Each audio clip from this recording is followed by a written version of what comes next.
Federation versus Freedom by Baba Ambedkar. 7. Part 8. From the analysis I have made of the Constitution from the standpoint of the ultimate goal, few, I believe, will have any hesitation to state that this Constitution is a fixed and rigid Constitution. It cannot change and therefore it cannot progress. It is a Constitution which is stricken at the very base, and it is for the people of India to consider whether they will accept it. I have examined the Constitution from the standpoint of our goal at so considerable a length that I feel I owe you an apology for tiring you.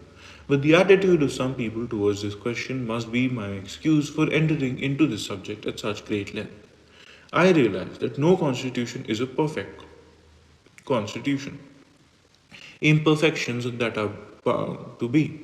But I think a distinction must be drawn between imperfections and inherent and congenital deficiencies.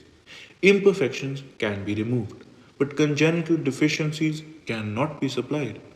The demands made in the resolutions of the Congress or of the Liberal Federation, even if granted, will remove the imperfections. But will they remove the deficiencies?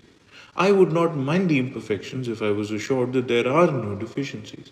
The greatest deficiency in the Constitution is that it will not lead to dominion status. Neither the Congress nor the Liberal Federation seems to be aware that this deficiency exists. Their demands have no relation to the goal of India's political evolution. They do not even mention it. It is surprising that congressmen should have become so enamored of the prospect of seizing political power that the demands against the British government should not even contain a declaration from the British government in this behalf. But if Congress forget, the people of India cannot and should not. To do so would be fatal.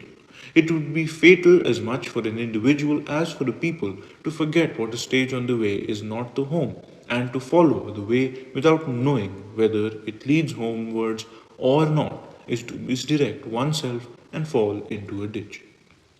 You must not misunderstand me.